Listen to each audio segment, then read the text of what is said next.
Okay. Here we are, back again. And this time, we're finally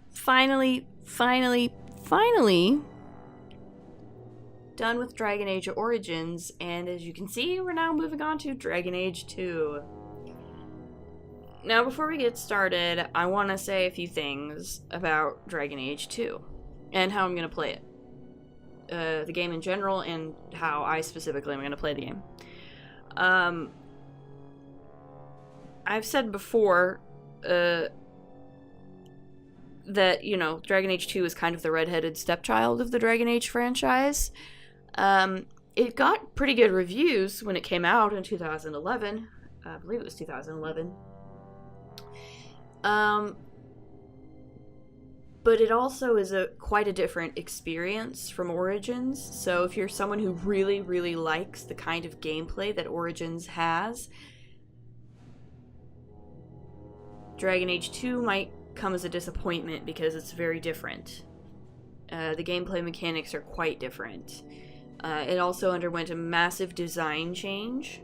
So, like, a lot of the NPCs look vastly different in Dragon Age 2 than they would have in Origins, right?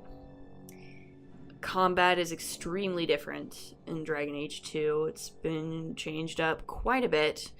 Even the party approval system has been revamped quite a bit in Dragon Age 2. It's also much narrower in scope than Dragon Age Origins was. Dragon Age 2 centers around one city, essentially. Whereas, Origins was you're traversing an entire country, essentially. And it's much more focused on, and the structure of it is quite different. It doesn't have as tight of a story as Origins, though it certainly does have a plot, per se. Like, it has less of a plot, I would say. And the story is much more focused specifically around the protagonist, Hawke, who is now voiced. So if you don't like voiced protags, sorry, you're out of luck. After Origins, all of the protags are voiced, and Hawke actually has a pretty strong personality. You have one of three personalities for Hawke that you kind of set based on the choices that you make based on your dialogue choices.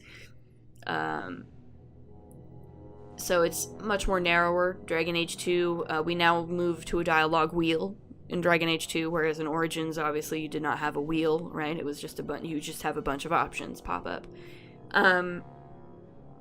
So again, right? So none of these changes are necessarily bad.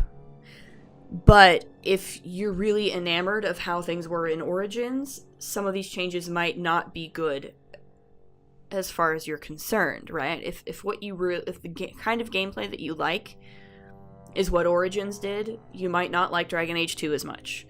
And I think that's kind of what happened, at least among sort of diehard fans of Dragon Age Origins, is that they were expecting Dragon Age 2 to basically be a continuation of Origins, and Dragon Age 2 is actually much more along the lines of an action RPG than Origins was, which was more of a traditional sort of D&D based RPG. So I think that's a big part of it. There are also some other issues. I mean, it certainly has some other issues, right? Origins also had some issues. Dragon Age 2, some of the issues that it has, it was honestly pretty rushed. EA, like, Origins kind of took off, became pretty popular, and EA kind of rushed BioWare into pushing out Dragon Age 2 before they were really prepared for it. So you can kind of see in certain aspects where it was rushed. You can see where things were kind of elided or cut out that probably should have been in there but obviously didn't make it in for one reason or another, mostly probably because they ran out of time. The biggest thing that people tend to bring up is there is a reuse of layouts, a lot of level layouts. That happens.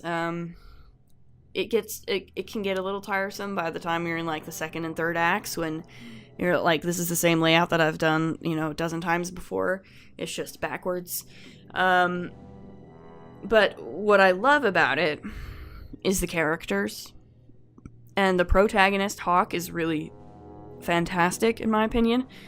In large part because Hawk is kind of a huge fuck-up. And I like that in protags. I like protags who are not sort of traditional hero types. And so Hawk really, really pings my, like, really pushes my buttons in a good way because of that. Because Hawk is not a traditional hero. This is not a standard hero's journey kind of RPG the way that Origins was. Dragon Age 2 in a lot of ways is a tragedy. It's a long-term, it's a downward trajectory. In many ways. Like, it was advertised as like, oh, you become a champion, you know, become powerful and badass. Kind of, but it's also on a lot of levels a personal tragedy. And we're gonna see that happen. And it makes me very excited because what I like about it is that BioWare was actually pretty ambitious with the kind of story they were trying to tell in this game. They maybe didn't always necessarily hit the mark with their storytelling, but they were definitely trying something very different with Dragon Age 2.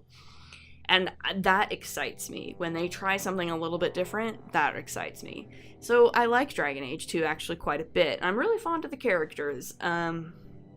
Most of the characters. We'll see as we get in there. But I'm going to start a new game because I think I've rambled long enough. It's a good time to just get started, play a little bit, and see where we go. So, as you might expect, so I said way back so long ago when I started Dragon Age Origins, my plan for this sort of Dragon Age Let's Play extravaganza, I'm gonna do it, I'm a mage girl. I'm a mage girl all the way. I thought about, like, trying a different thing or maybe asking for opinions on what class I should play or something like that. But ultimately, I'm 100% mage. That's my type. That's what I like to play in Dragon Age games. And that's what I want to do with these. I want to play the games from that kind of perspective.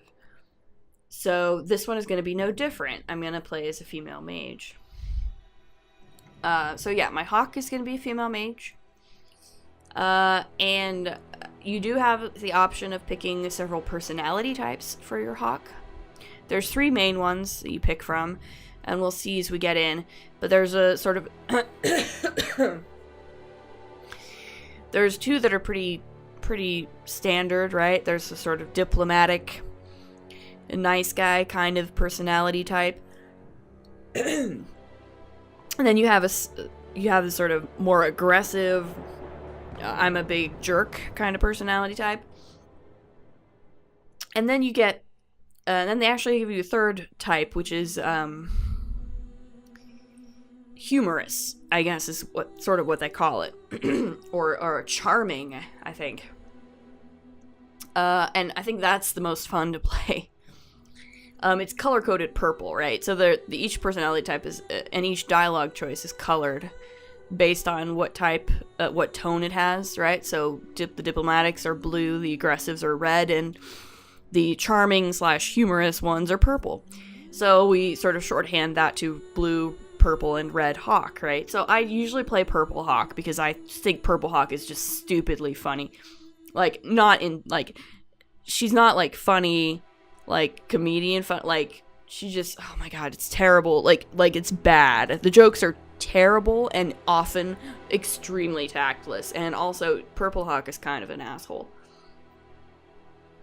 But not, like, a traditional, I'm gonna beat your face in asshole, but, like, I'm gonna say something really awful at a really bad moment kind of asshole. Like, I just don't care kind of asshole, and I like that about Hawk. I think Hawk is a great, interesting trajectory as a character. So that's how I'm going to play it. If you don't like that about Hawk, if you don't like that aspect of Hawk, I apologize. You're going to see it anyway. I do hope you'll join me though and enjoy it. I do. I think it's just like a Hawk that is just like I sort of play her as having kind of lost all fucks. Like, she just has no more fucks to give. So yeah. Mage Hawk, by contrast to Origins, this is another thing that I like about the mage thing. In contrast to the mage in Origins, the Mage Hawk has been an apostate her entire life. She's never lived inside a circle. She was born free and has lived her entire life free of the circle. Her father, Malcolm Hawk, was a mage, and he taught her everything he knew. He had been in the circle, but he escaped from the circle to marry her mother, right? And that's how this happened. So, I like that. I really like that contrast. I like the difference in Origin there. Like, the Origins mage is very much a circle mage, and Hawk is very much not a circle mage. So I like that contrast, and I'll play that up a little bit. Hawk is, I play her as a little bit more anti-circle. Like, she's not, like, she was kind of raised to think that, you know, mages should be free. Mages should not be in the circle, so that's how I'm going to go for it. Let's do this.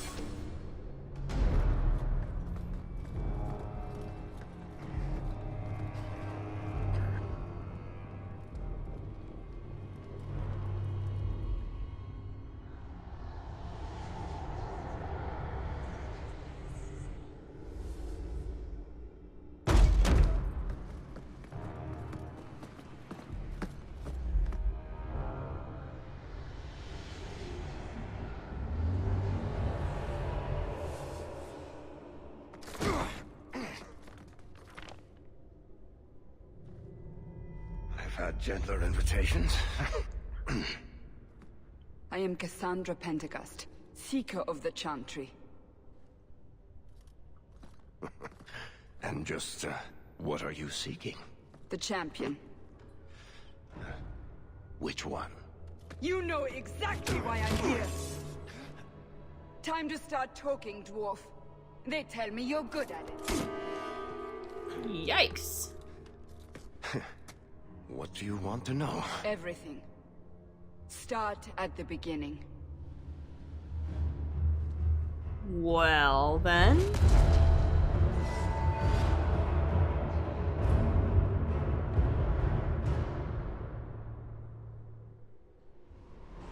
So that's, you know, this is the first interesting thing about Dragon Age 2 is that there's a framing story.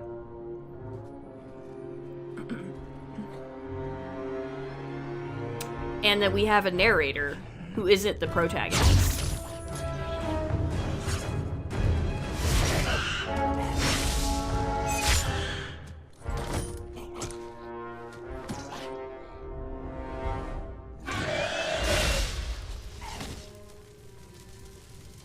Scouts. We will have to fight them sooner or later. Then we make our stand here. Prepare yourself. So yeah, this is the new Darkspawn design, whether you like it or not. And this is the new combat.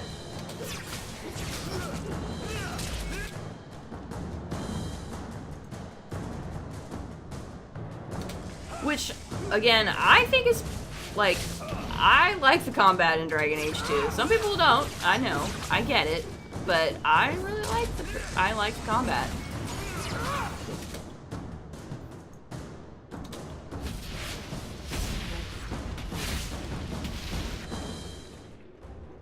We can't keep this up forever. And here's the dialogue wheel. So this is our introduction to the dialogue wheel, right? So we've got diplomatic, we've got sarcastic or humorous or charming, and then we've got, you know, aggressive or straightforward kind of jerky. So yeah, let's and this decision right here determines the sort of overall personality that your Hawk has. So I'm gonna go with the purple right now. I'll sometimes change it up with a diplomatic option here or there, but purple is usually gonna be the way I go. Perhaps we'll be lucky, and they'll run out of Darkspawn. Here they come. Shall I give them a taste of my blade? And this option, of course, is the one that says, hey, has your companion do something instead of yourself. So yeah, do it. All yours, brother.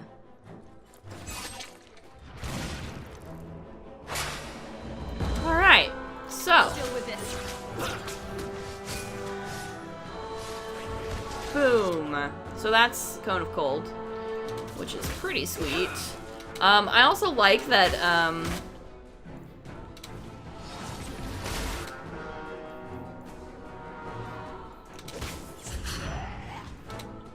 I appreciate the fact that as a mage, if a creature gets within melee range, you do actually physically whack them with your staff. That's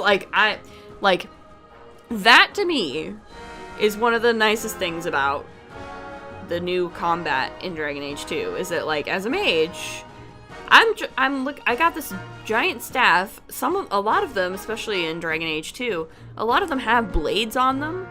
So yeah, if a guy gets up close to me, I'm gonna hit him with it. Like, I'm not gonna try and do a spell. I'm gonna try to whack him, you know? I'm gonna stab him through the eyeball with that blade on the end of my staff. And it makes more sense. So that's pretty good.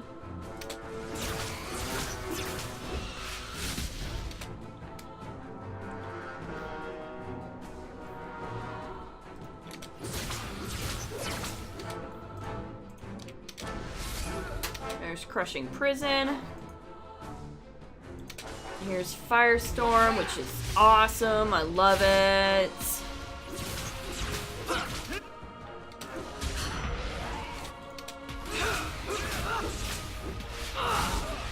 Ah, nice. I also love how often things just kind of come apart when I'm whacking them with magic. Like, yeah, let's do that. Oh boy.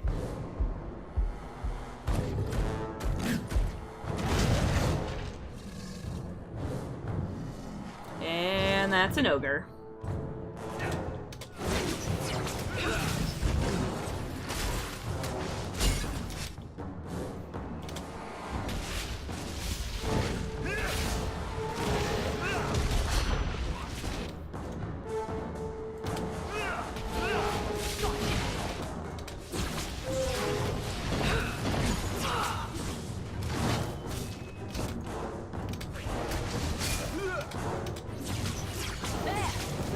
Alright. And...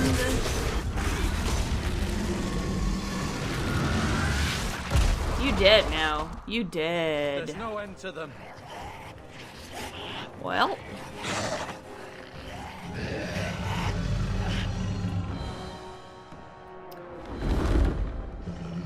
Ah, of course. A dragon. Why not?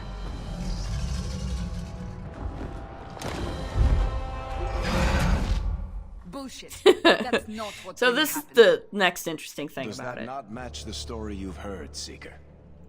I'm not interested in stories. I came to hear the truth.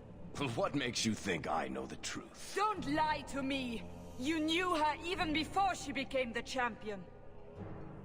Even if I did, I don't know where she is now. Do you have any idea what's at stake here? Let me guess. Your precious chantries fall into pieces and put the entire world on the brink of war. And you need the one person who could help you put it back together. The champion was at the heart of it when it all began. If you can't point me to her, tell me everything you know. You aren't worried I'll just make it up as I go? Not at all. You'll need to hear the whole story.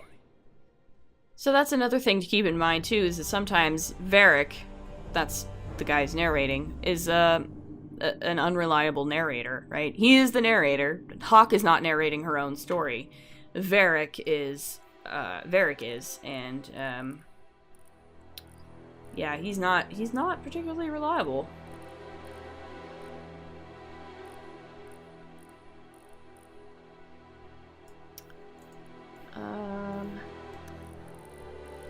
Yeah, no, that's fine. The darker is fine.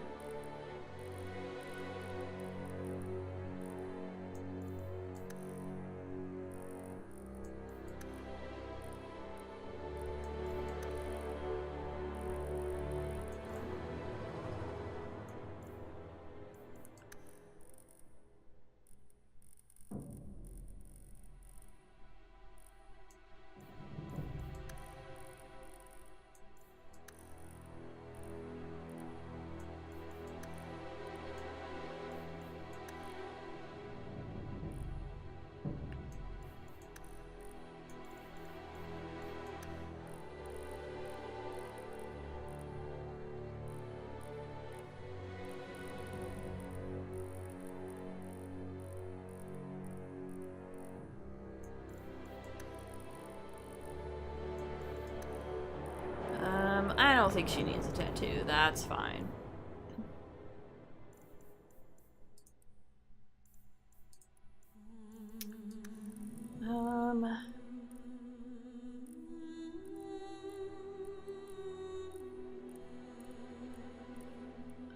Unfortunately, we don't really get the... That's like Cassandra's hairstyle.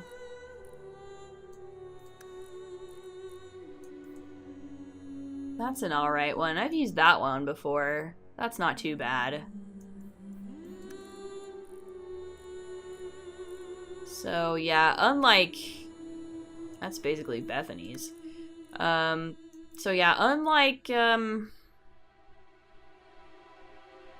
That's alright. I like that. I'm not sure I've ever tried that one before. So unlike in Origins, I don't really mod this game that much.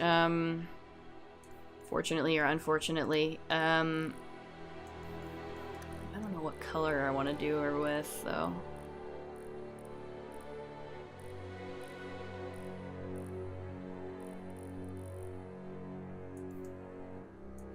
That's alright. Let's do that. Why not, right?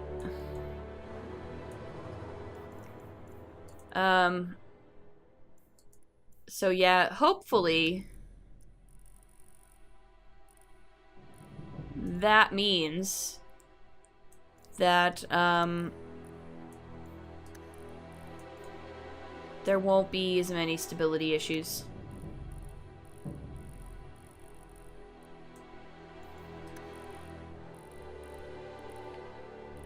Because I don't really have any mods installed. So we're just going to play the game vanilla as is. I kind of like the sort of anime eyes. Gotta admit, I go for the anime eyes a little bit.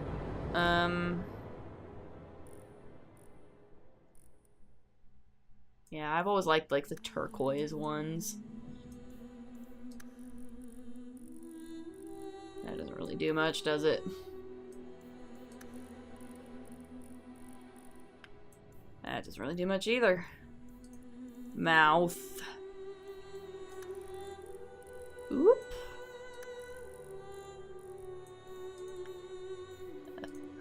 Trying. I don't want to do like too much crazy. You can't really do a lot crazy with this.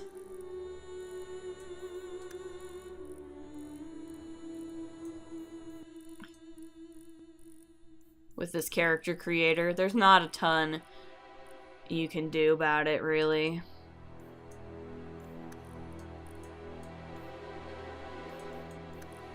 Chin width. I can make the chin a little.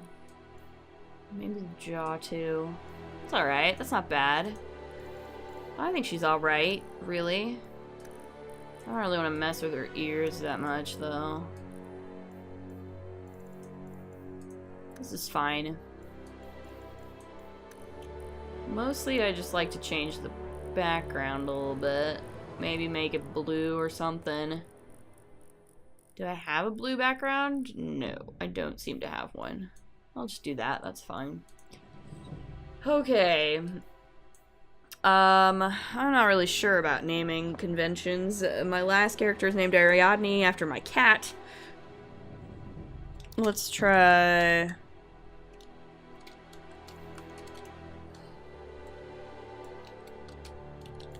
Let's do Minerva.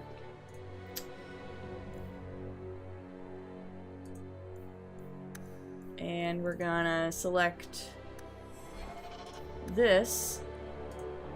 We imported from Origins, so that's good. So that hopefully that should work. There are some issues with imports, but nothing that's really huge and major. I've never really had too many issues with it. And it did say it imported successfully, so that's good. I have had glitches before where it's been like, oh, nope, that didn't work. But this did seem to work. So, I think we're probably good to go. I'm gonna go ahead and start. I play Dragon Age 2 on hard difficulty. because I've played it many times, actually. I've played it more times than I have Origins, let's put it that way. Like, technically I have less hours in-game, but it's also a much shorter game than Origins. I've played it probably half a dozen times, whereas Origins I've only played it maybe 3 or 4 times all the way through. So I played Dragon Age 2 on hard just because at this point, that just keeps it interesting for me. So yeah, let's do it. This is actually the official start of the game now after Varric's little bullshit intro. Darkspawn poured out of the wilds, clashing against the army at the ruins of Ostagar. The battle was a disaster. King Kalen died on the field with his men, betrayed by his most trusted general.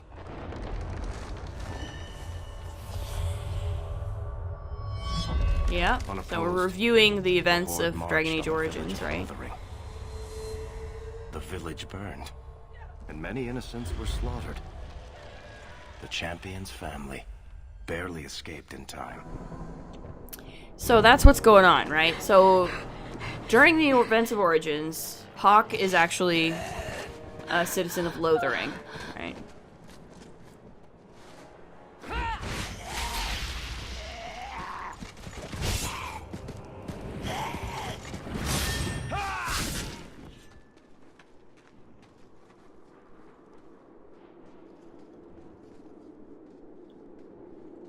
I think that's all of them. For the moment, make us save us. We've lost it all. Everything your father and I built. At least we're alive. That's no small feat. Yes, you're right. We should have run sooner. Why did we wait so long? Why are you looking at me? I've been running since Ostagar. Yeah, speaking of running... But the Blight's not going to wait while we stand here pointing fingers. Please, listen to your sister. Then let's go. Lead on.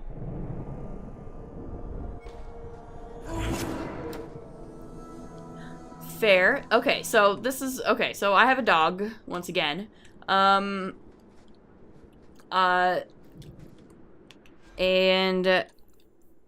I have a bunch of stuff. Oh, yeah, right, because I'm gonna get it, actually, once we actually get to a certain point. Watch out!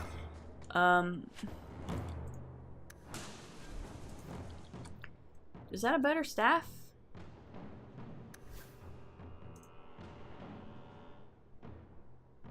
Not really.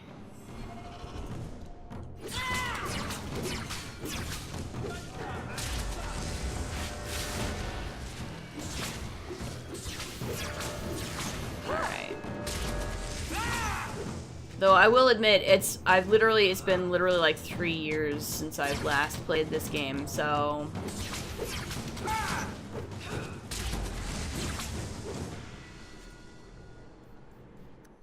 Yay. Did I level?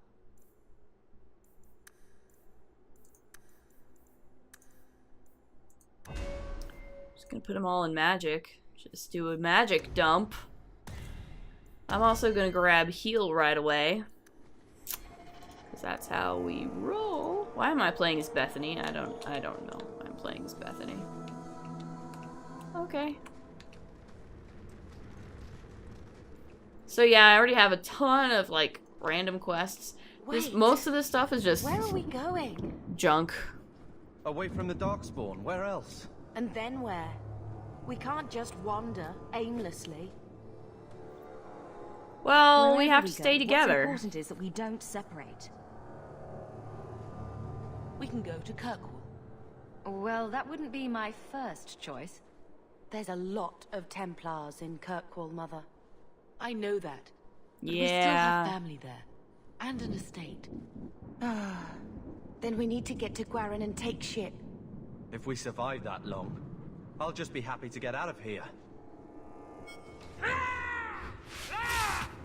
Fair. That's fair.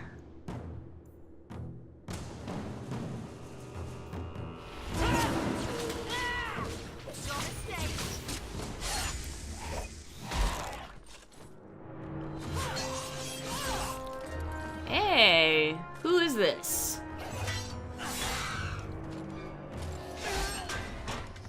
Oh dear.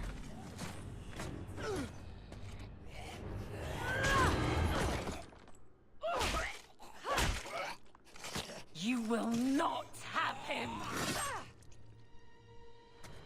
Wow, that's pretty badass. They will not have you. Not while I breathe.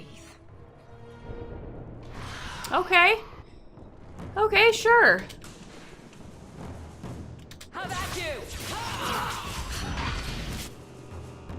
Let's finish this!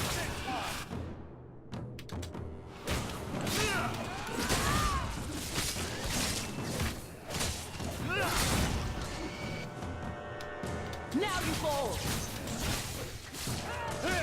Alright, we're gonna do that. There we go.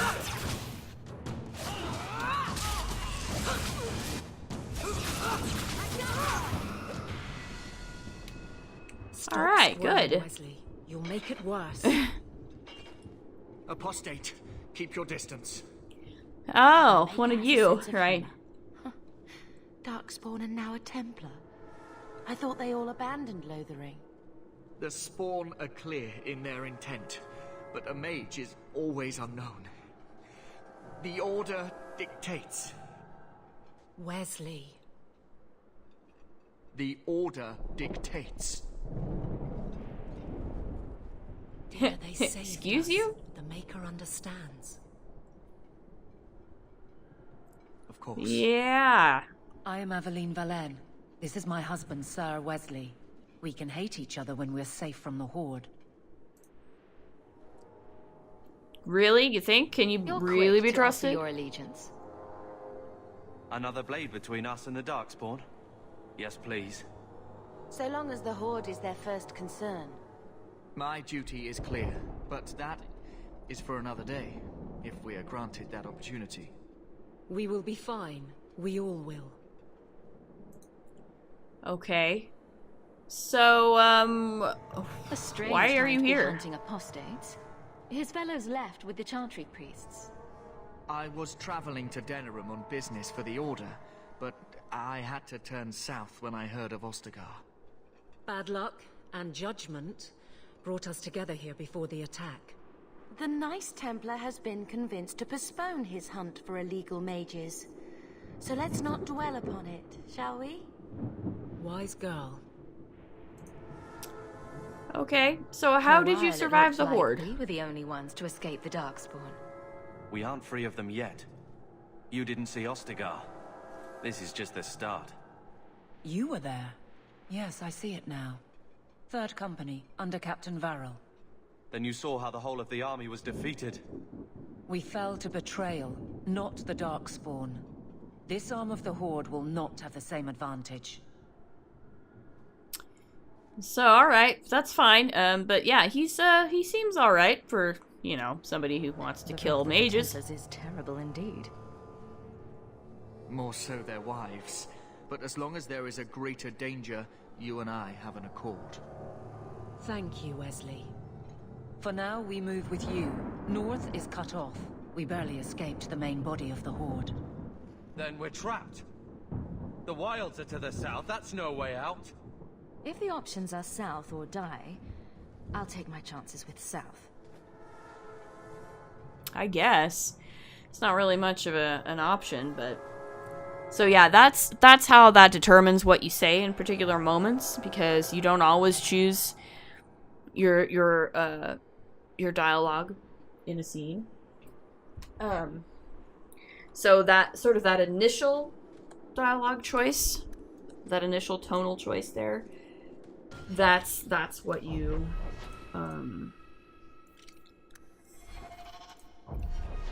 that's what determines that.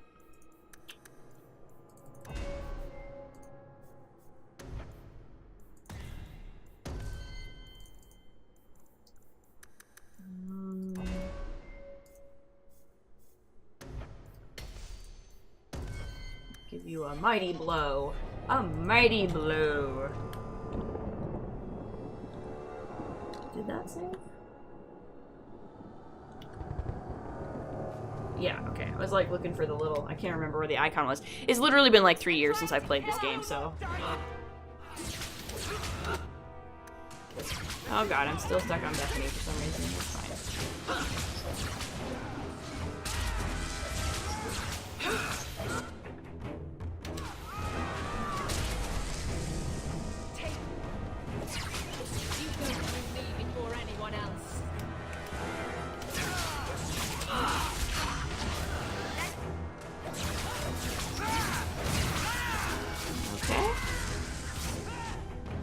We're doing pretty good so far, to be honest. Like, I haven't even had to heal anybody or anything.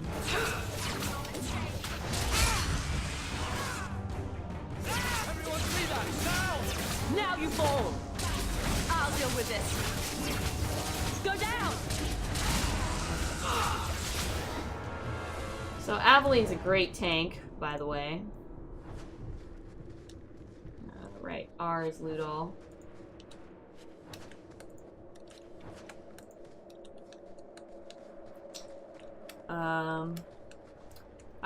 You also automatically have health and lyrium or stamina potions right on your quick bar, which is nice. And here we go again.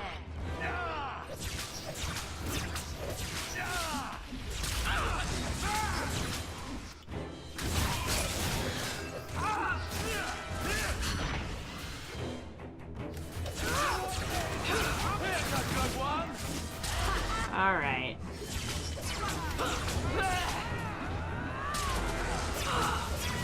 So yeah, as you can see, obviously combat is way faster. It's way more optimized for just for real-time combat, as opposed to like sort of pause and play that Origins was best at, right?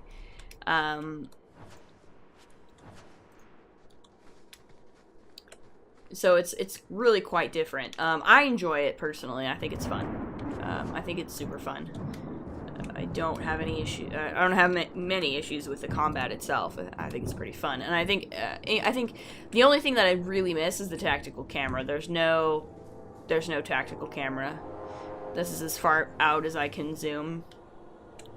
That's the only thing I really miss in terms of combat stuff. In Inquisition, the tactical camera does come back, at least on the PC version, which is nice. Get back!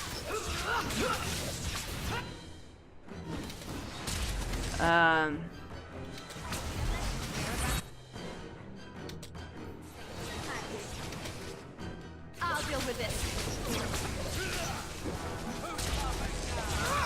Go down!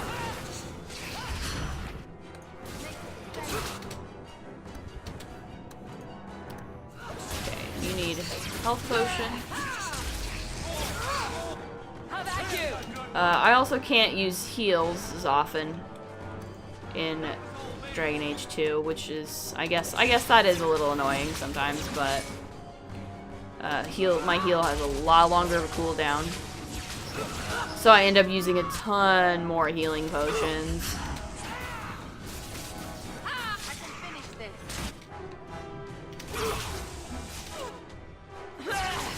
Run while you can.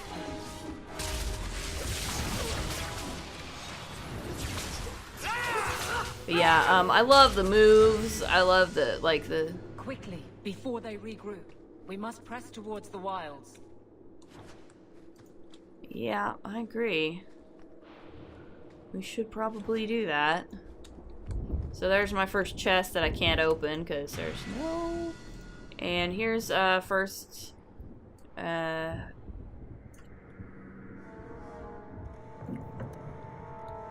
first codex entry.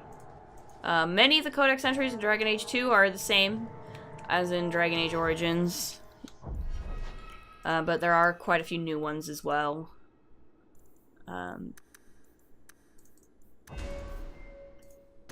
Just gonna give you a bunch of magic, and we'll give you Winter's Grasp. Winter's Grasp is one of my favorite sort of bread and butter mage skills, and it makes a comeback in Dragon Age 2, so that's good. I'm gonna give you a little more constitution, and we'll give you a nice passive. So, okay, these are the new skill trees. This is what Carver has. He's a two-handed warrior, so he has a two-handed skill tree. There's also this one, Vanguard, which I think is mostly for, like... yeah, this gives you a couple of modes that you can play with. Defender is more about defending stuff. So the different icons mean different things, right? So this sort of diamond shape is a standard, like, activated skill or spell that you use against an enemy, right? This is it hexagonal? I think it's hexagonal shape. That's a sustained mode, right? So you turn it on and it stays on, right? The circles are passives. And these little guys are upgrades to an existing skill, right? So you get a bunch of them. Bolster is nice. This is like a buff tree. Warmonger this is sort of your threat generation skills. Defender is about sort of upping your defense, resistances, and things like that. Vanguard is more about dealing damage. And two-handed is, again, specific to two-handed weapons. Now, Aveline, as a companion character, so Carver is a little bit special as a character, and Bethany, they're a little bit special as characters. Aveline is a companion. You can also see now that we have a new approval bar. Instead of just getting approval or disapproval, you'll get friendship or rivalry for different decisions that you make. The difference between Origins and Dragon Age 2, and on this front at least, is that you want to pick one or the other for every companion and commit. Unlocking all of the companion content is pretty much predicated on trying to go 100% friend or 100% rival. You don't want to be wishy-washy in the middle here. Being wishy-washy in the middle here means that they're totally indifferent to you and they don't care. This is where you will not get their personal quests unlocked. Some of them may even leave. Some of them may even betray you and leave. So you don't want to be stuck in the middle with you. You want to pick either friend or rival and commit to it. Most of the companions I will probably friend. There may be one or two that I'll rival. It depends. Basically, the idea is that if you like, friendship obviously is like, they're your friend. They like you. They get along with you. They support you. Rivalry is a little bit more difficult to understand. Rivalry is about sort of having a fundamental difference of opinion or outlook or ideology, but still sort of having a common ground and a common understanding with each other. It's a little bit more of a contentious relationship, but it's kind of interesting. They tried to do something different. In practice, it doesn't maybe work the greatest. And in Inquisition, they do go back to just a straight approval-disapproval system. But as an experiment, they gave it the old college try, and it is sort of interesting as it progresses. But the general idea is that you want to pick one or the other and commit to it completely. Once you get to 100%, either way, they will be locked in and they will not change again. So if I get to 100% friendship, I can do something that Aveline would not like, and I will not lose friendship points with her. I would not gain rivalry points with her. She's locked. That's it. So that's helpful to know sometimes too. Also, you only gain points for companions that you have in your party at a given time when you make a decision. It doesn't count for companions you don't have in your party when you make that decision. So that is how you sort of game the system in a way. You bring certain characters with you for certain quests, and that way you can sort of tweak it to your liking. That's kind of a two-edged sword. Sometimes it means that you're making decisions that are kind of weird or don't necessarily make much sense or not, maybe not necessarily very consistent, just because you're trying to get to 100% friendship or rivalry with a particular character, and this is the easiest way to go, and it's weird. So I might do a little bit of that, but we'll see how it goes. I'll try not to do too much of it, but yeah. So here's Aveline's trees. Aveline is a weapon and shield warrior as opposed to a two-handed warrior, so she has a weapon and shield tree as opposed to Carver's two-handed.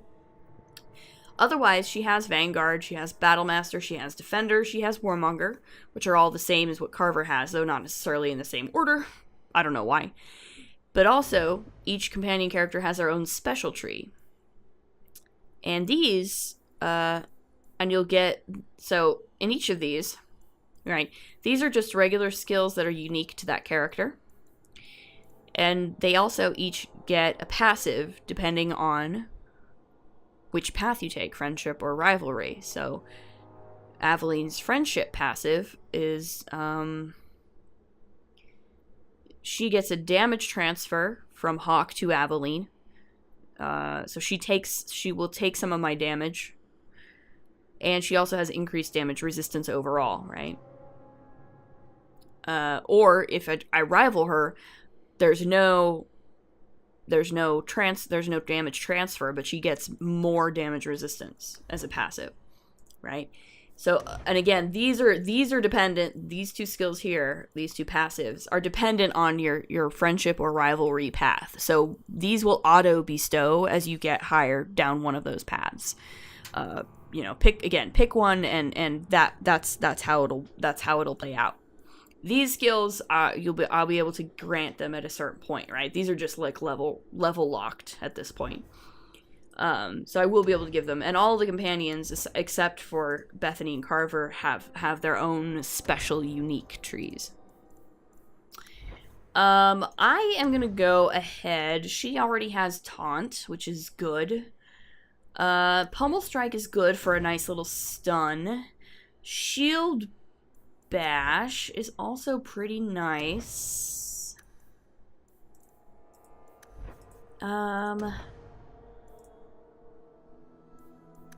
Bolster is a nice stamina regen.